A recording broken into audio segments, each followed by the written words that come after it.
Emma, let me tell you this. Hey, this is Barry. On this show, we've started in September. We've had Charles Barkley, Dabo Sweeney, Avery Johnson, Zach Johnson, Reese Davis. But I have never seen Dad so excited to have on somebody like you. He is so excited. He's been trying to get you for several weeks. He's texted me last night all mad because I hadn't gotten it up on Facebook that you were going to be on. So all these stars that we've had, he is the most fired up to have you on. So welcome to Inside the Locker Room. Well, thank you for having me. That's a quiet group for me to be a part of for sure. Thank you. Well, so he's pumped up. I had the opportunity to see her play 4 holes the other day, and of course she's the reigning, I think I'm saying this right, the reigning NCAA individual national champion, and also the former USA women's amateur champion. That's right, isn't it, Emma? That's correct, isn't it? Yes, sir. That's right. A terrific player. Of course, they won the SEC championship this year, qualified as one of the 6 teams to go out to Oregon to play in the national finals, and just an absolute what a striker of the golf ball she is. And Barry, I know you're going to ask her how she got started and all these things. I want to ask her something else. I want you to tell me about the fairway bunker shot. The whole thing about the shot that you hit and made birdie to win, which was one of the great fairway bunker shots under the pressure that I've ever seen. Tell me about that shot. Well, my heart fell down to my stomach whenever I hit it into the bunker off the tee shot, because I knew where I stood, and I knew I was only one ahead at the time. Yeah. And so when I hit it in there, I was like, oh, gosh, that's like the worst place to be. But I got up there, had a good lie.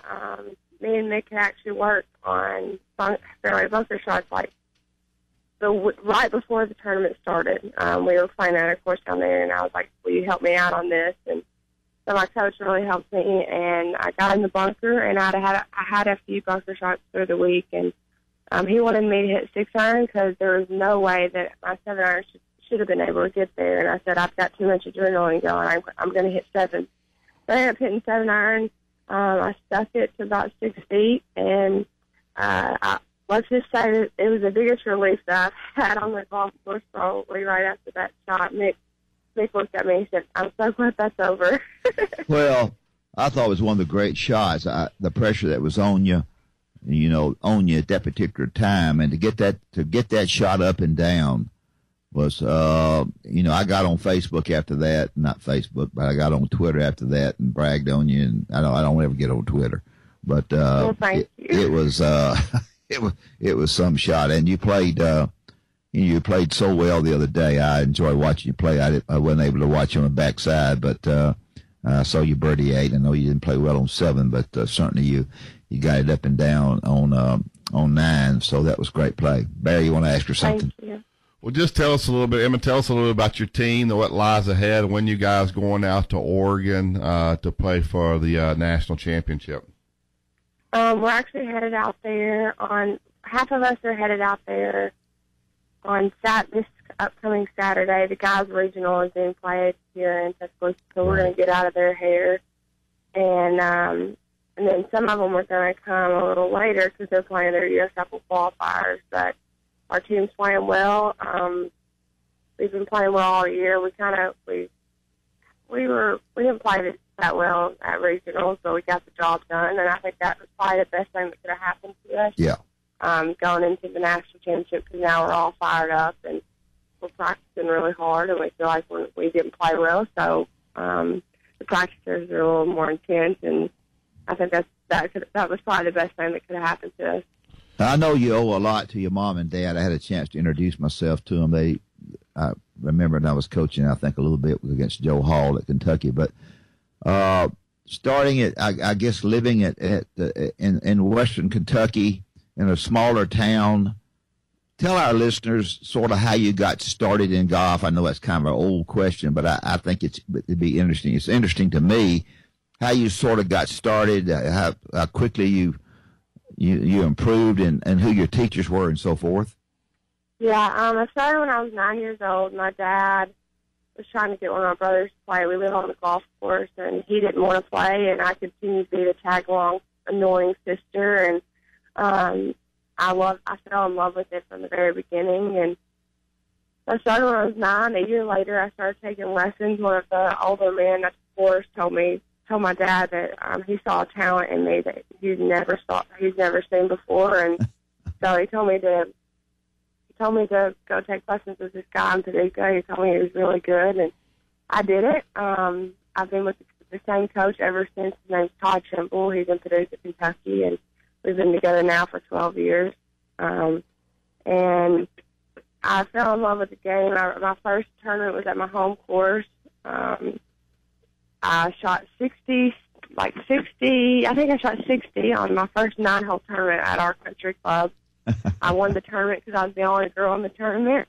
And that's great. I was pretty pumped. And then my very next tournament was only like 2 weeks later, and it was actually a field, and I shot 44 on 9 holes and won the tournament there too.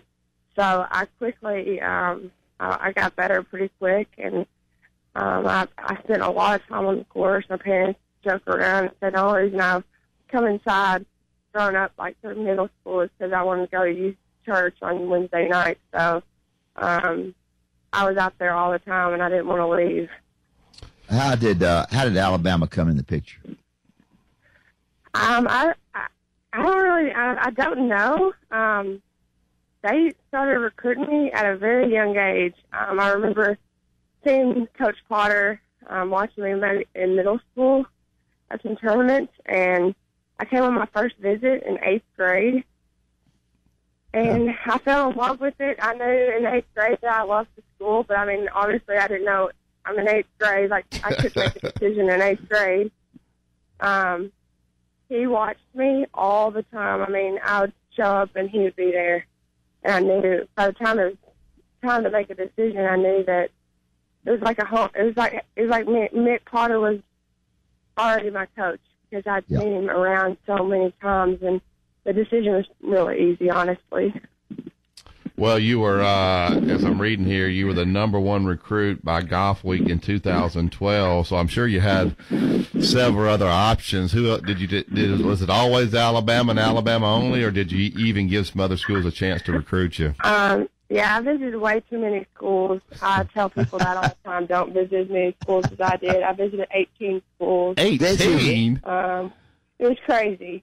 Now, some of them, of course, were like somewhat loyalty, like some smaller schools in Kentucky that were like, hey, I want you to come visit us just because I want you to see where I'm playing and stuff. So, yeah, it was too many places for sure. So 18 schools.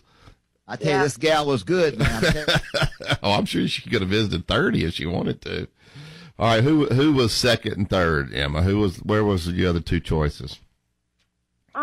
It really was not even down to 2 or 3. It was one of those things where when I was trying to decide, I kind of went down from like 5, 6 schools to 1. I remember my last visit, I came and Mick looked at me and said, "You sitting here or not?" I'd already been to like 4 football games through the recruiting process. And he said, "Are you coming here or not?" I mean, no. I called him the very next day and told him I was coming, but I liked some other schools in the SEC. I pretty much took the West Coast out because I didn't want to be that far away from home. So there are several SEC schools I enjoyed, but it really wasn't a question. Alabama was so much better than everywhere else. You know, I think one of the interesting things, and people, you don't really play, unless you play golf, you don't quite understand this statement that she made. I heard Jack Nicklaus make it one time. She doesn't want to play on golf courses that yield a lot of birdies. And let me explain that to our listeners. And the reason for that is it puts too many players in the mix. When you're a good player, I think I'm telling this right, and she can correct me. If you're playing on a golf course that yields a lot of birdies, you got so many cotton picking people in the mix that if you're the best player or a terrific player like she is, you'd rather be on a very, very tough golf course. Where you'll make a birdie or two, but you're not just going to see a birdie barrage by everybody that you're playing against. Isn't that right, Emma? Yes, sir. Can you kind of, did I explain that in the right way? Oh, for sure. It was kind of like, and I was very blessed going into last year's national championship. I've been very fortunate, won the right tournaments. I've gotten to play in 9 professional events. I've gotten to play in several Opens and a British Open, and so I've been on hard courses. And going into that national championship last year, and even Shoal Creek last week, those courses are so hard that you have to be mentally tough because they're going to beat you up, and you're going to have bad holes, and you're not going to shoot as low. And a lot of players can't deal with that. And the experience that I've had has really helped me deal with that kind of pressure and deal with those kind of courses. And I enjoy being on those kind of courses because it really defines who the best players are and who the best teams are. Like last week at Shoal, I mean, we didn't play that well, but we still finished 4th. And yeah, you have to be mentally tough for those kind of courses. And I actually we talked as a team yesterday about being mentally tough on those kind of courses because the course we're playing this year is just the same. I mean, it's going to be really difficult, and you're not going to make a lot of birdies, and you're going to make a few bogeys, and you just gotta learn from each shot and learn how to play the course. And yeah, those are my favorite kind of courses because I enjoy the challenge and I enjoy playing on hard courses. Would you tell our listeners about your experience at the British Open? Yeah, the British Open was really fun. The first few days. By the way, if you are hearing music in the background, I'm really sorry. We have workouts and the music is in the background. But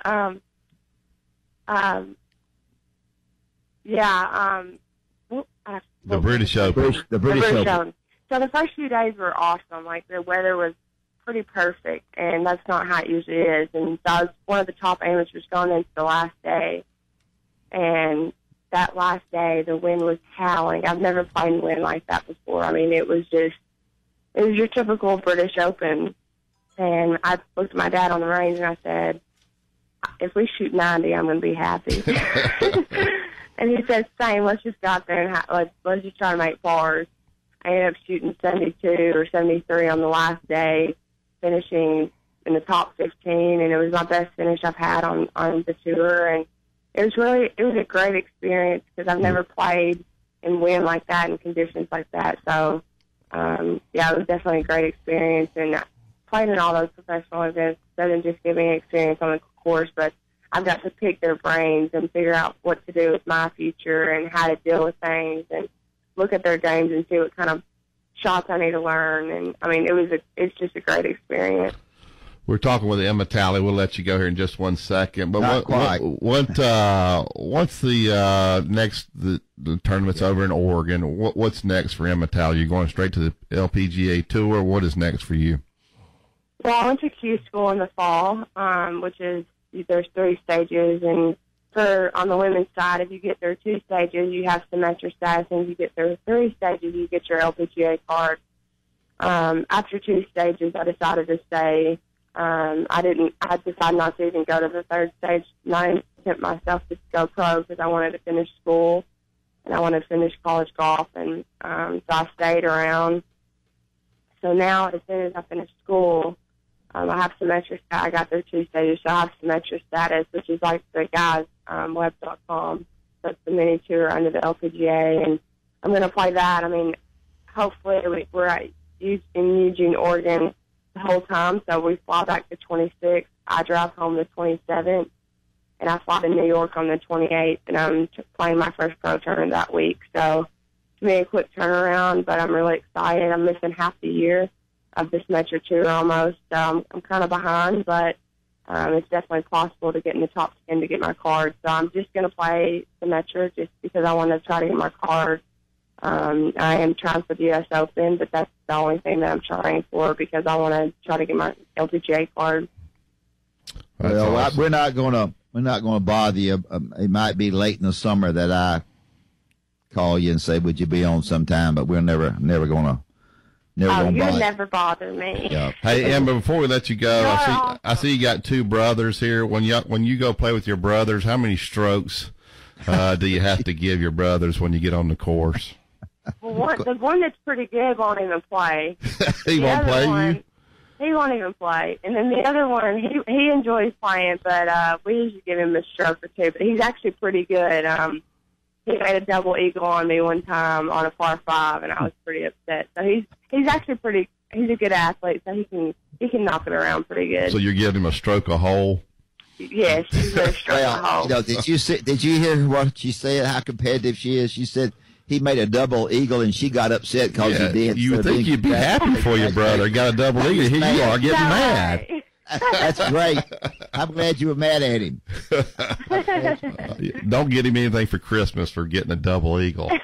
Yes, exactly. Well, Emma, good luck to you and the team out there. And I look forward to following you guys and watching you play and then following your career. We hope to have you on again sometime soon. Yes, thank you for having me. I appreciate it. This is an honor for sure. Get back in that weight room. So you left weights to be on our show? No, the weights don't start for like 10 or 15 more minutes, but I'm here, so I'm just sitting here. We're going to try to have Coach on next week or whenever y'all get back. So. Oh, yeah, that's awesome. He's great. Thank you. Thanks, Emma. Thanks, y'all.